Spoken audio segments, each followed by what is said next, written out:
अरुण साहु जी आपके पास आते हुए, क्योंकि इससे पहले आप छत्तीसगढ़ का तो जिक्र कर ही रहे थे, लेकिन साथ ही मेरी साथी अदिति ने साथ में राजस्थान का भी जिक्र किया। आज चर्चा आपके 298 पर अभी लीड लेने के साथ इन सीट्स पर तो हो ही रही है, लेकिन इसके साथ साथ चर्चा इस बात पे भी कई राज्य जहां पर आपने पिछले 2 बार में क्लीन स्वीप किया, वहां पर इस बार बीजेपी को बड़ा नुकसान हुआ, जिसमें खुद एक राजस्थान भी शामिल है, क्योंकि राजस्थान, मध्य प्रदेश, छत्तीसगढ़ में एक साथ आपकी सरकार बनी थी।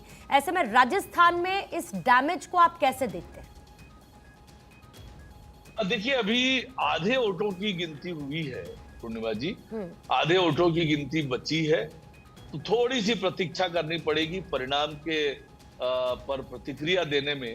पर यह स्पष्ट हो गया कि तीसरी बार नरेंद्र मोदी जी देश के प्रधानमंत्री बनने जा रहे हैं और लगातार तीसरी बार सरकार में आना, 10 साल सरकार में रहने के बाद फिर से सरकार में आना, ये कोई छोटी मोटी बात नहीं होती है।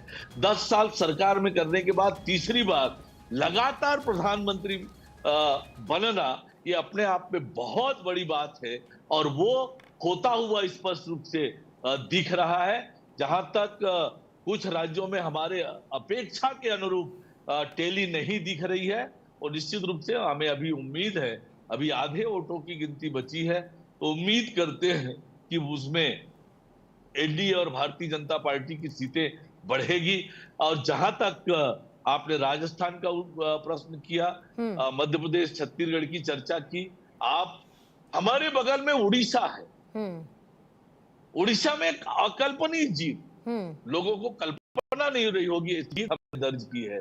चाहे वो लोकसभा की सीटें हो, विधानसभा में हमारी सरकार बन रही है, ऐसे बड़ी उपलब्धियां इस चुनाव की रही है।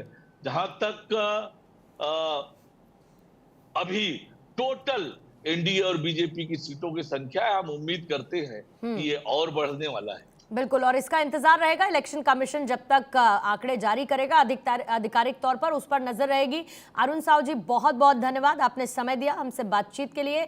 और इसी बीच में एक बड़ी खबर आपको जल्दी से बता दें कि राजनीतिक एक हलचल तेज होती हुई नजर आ रही है। अब अजय जी, आदित्य, इस पर आपका टेक लेना चाहूंगी। राजनीतिक हलचल कुछ ऐसी तेज है कि चंद्रबाबू नायडू से प्रधानमंत्री मोदी ने बात की है। आपसे थोड़ी ही देर पहले तारीख आई थी उनके शपथ ग्रहण को लेकर।